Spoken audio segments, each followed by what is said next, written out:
안녕하세요. 똑똑한 노후TV의 제임스입니다. 여러분들의 노후는 안녕하신가요? 요즘엔 누구나 할 것 없이 노후 대비에 대해서 걱정하지 않을 수가 없습니다.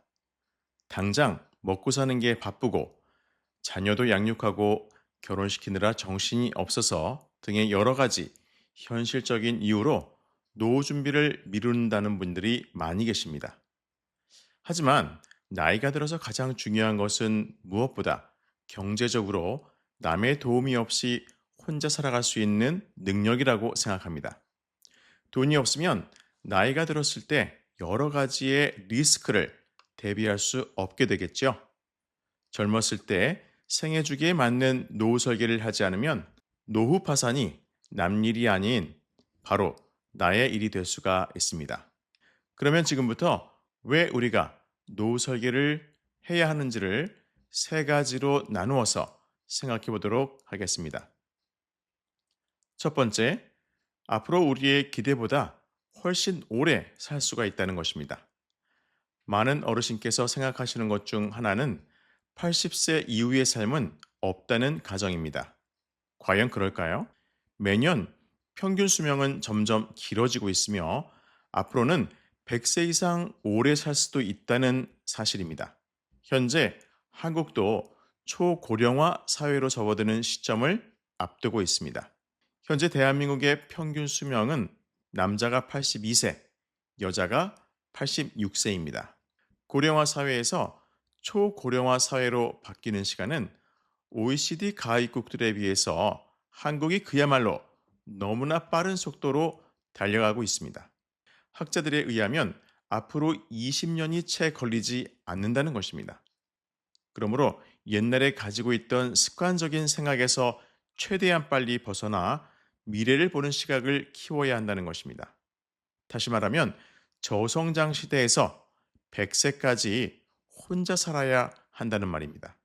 부부가 함께 오랫동안 행복하게 살아간다면 가장 좋은 것이지만 대부분은 사별이나 이혼으로 인해 외로운 노년을 살아갈 확률이 점점 높아진다는 말이기도 합니다. 또한 1인 가구가 32%에 달하며 앞으로도 계속 늘어날 텐데 이러한 상황에서 특별히 한국의 노인들이 다른 나라에 비해서 더 불리한 이유는 상대적으로 빈약한 연금 제도나 사회적인 준비가 덜 되어 있기 때문입니다. 그래서 내가 미리 준비하지 않는다면 나의 노후는 나라도 이웃도 자녀도 도와줄 수가 없다는 웃지 못할 미래가 기다린다는 것입니다. 현재 대한민국의 공적 연금인 국민연금은 노후에 안전할지에 대해서 미리 생각을 해보면 역시나 탄탄하지만은 않기 때문입니다. 그것에만 의지하지 않는 것이 현명한 노후 대비라고 생각합니다.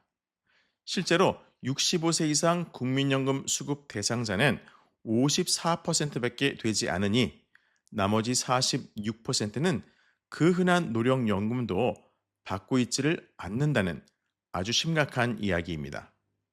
특별히 부부가구 기준 매달 55만 원을 받을 수 있는 기초연금이나 피부양자 자격을 놓치고 싶지 않은 65세 이상 어르신들은 꼭 사적연금과 보험을 따로 준비하셔야 적어도 월 100만 원씩은 노후에 추가로 가져갈 수 있다는 것을 꼭 말씀드리고 싶습니다. 두 번째, 오래 살수록 건강의 중요성이 한층 커지게 되면서 의료비의 증가는 필수일 것입니다. 죽음이라는 것이 아주 조용하게 찾아옵니다. 짧게는 2, 3년, 길게는 10년 이상 병을 앓다가 죽는 경우가 많죠. 대부분의 65세 이상 어르신께서 가지고 계신 인생의 목표는 아마도 시골이나 대도시에서 떨어진 한적한 곳에서 단독주택을 짓고 조용한 삶을 사시길 원하시는 분들이 많을 거라 생각합니다. 하지만 우리가 다르게 생각해 보아야 할 것은 대도시에서 떨어질수록 노후에 꼭 필요한 의료 혜택을 멀리할 수밖에 없다는 것입니다. 아프면 한시라도 빨리 병원에 가야 하는데 운전도 미숙한 어르신께서 먼 길을 운전해서 병원까지 간다는 것은 그렇게 쉬운 일이 아닐 거라고 생각합니다. 또한 도시에서 멀리 떨어져 살수록 더 고독해진다는 것입니다. 혼자 있는 시간이 길수록 고독을 느끼게 되는데요. 일본의 노인들도 많은 경우에 혼자 살다가 고독사로 생을 마감하는 일이 점차 많아진다고 합니다. 그러면 도시에 사는 게 어떤 도움이 되는지에 대해서도 궁금하실 텐데요. 그 중에 하나는 많은 사람 속에서 그만큼 활기를 얻을 수도 있고 주변에 있는 문화시설이나 편의시설 이용이 그만큼 쉽다는 것이 장점이 될 수 있겠습니다. 주변 분들의 관심도 더 받을 수도 있으니 혼자 살게 된다면 도심의 작은 아파트 중 병원이 가깝고 문화시설이나 쇼핑센터 그리고 무엇보다도 대중교통 접근성이 가까운 곳이 어르신께서 살기 좋은 가장 좋은 선택지가 아닐까 생각합니다. 다시 정리하자면 고령화 시대가 온다면 교회의 시대에서 도심의 시대로 바뀐다는 것입니다. 세 번째, 퇴직 후에는 뭘 하고 살 것인가에 대한 준비가 중요합니다. 현재 대한민국의 체감 평균 퇴직 연령은 52세입니다. 공기업은 55세, 중소기업 51세, 대기업은 그보다 짧은 49세로 나타났습니다. 그나마 60세까지 일하는 직장인의 비율은 8%로 나타났으니 얼마나 많은 사람이 직장에서 일찍 나와야 하는지를 정확한 숫자로 볼 수가 있는 것입니다. 52세에서 83세까지 산다고 가정을 했을 때 32년이란 긴 시간을 살게 됩니다. 잠자는 시간을 빼고도 약 12만 시간을 살아야 합니다. 그 엄청난 시간을 살아가야 하므로 지금부터 무엇을 하면서 살아가야 하는지를 미리 생각하지 않는다면 그야말로 힘든 노후가 될 수도 있을 것으로 판단됩니다. 특별히 그 시간 동안 우리에게 필요한 것은 시간에 비례하는 경제적인 여유일 것입니다. 하지만 현재 그렇게 살 수 있도록 대비가 되어 있는 분들은 약 30% 정도밖에 되지 않는다고 합니다. 그러니 나머지 70%는 지금부터 철저히 대비하지 않는다면 최악의 시나리오가 보이는 것은 자명한 일일 것입니다. 그렇다면 내가 가지고 있는 주택으로 미래를 보장받을 수 있지 않을까 하는 생각을 자연스럽게 할 수가 있을 것입니다. 물론 앞으로 부동산의 미래를 함부로 예견할 수는 없겠지만 가까운 일본의 예를 들어본다면 주택 가격이 예전에 비해 10분의 1로 줄어들어서 부동산에 내놔도 팔리지 않는다고 하는 뉴스를 본 적이 있습니다. 과연 한국은 안전할까요?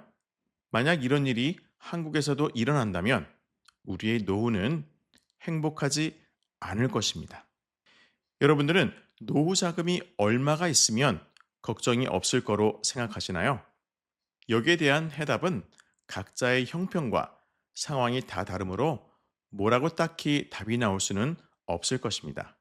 사는 곳이 다르고 자산이 어느 곳에 집중되어 있는지도 다 다르고 자녀의 상황이 다르고 건강 문제가 다르기 때문이겠죠. 노후 준비라고 하는 것이 돈의 문제만이 아니며 여러 가지 다른 요소가 많다는 것을 미리 생각해야 합니다. 노후 설계는 퇴직을 코앞에 앞둔 분들이 하는 게 아니고 적어도 퇴직하기 10년 전부터 준비하시라 말씀드리고 싶습니다. 그래서 이 강의를 듣게 되신 여러분들은 정말 행운이라고 감히 말씀드릴 수가 있습니다. 앞에서 말씀드린 세 가지를 곰곰이 생각해 보시고 늦은 감이 있지만 오늘부터라도 차근차근 준비하는 여러분과 제가 되기를 진심으로 바랍니다. 오늘도 함께 해주신 여러분께 깊은 감사를 드리면서 늘 건강하시고 행복하시기를 기원하겠습니다. 지금까지 제임스였습니다.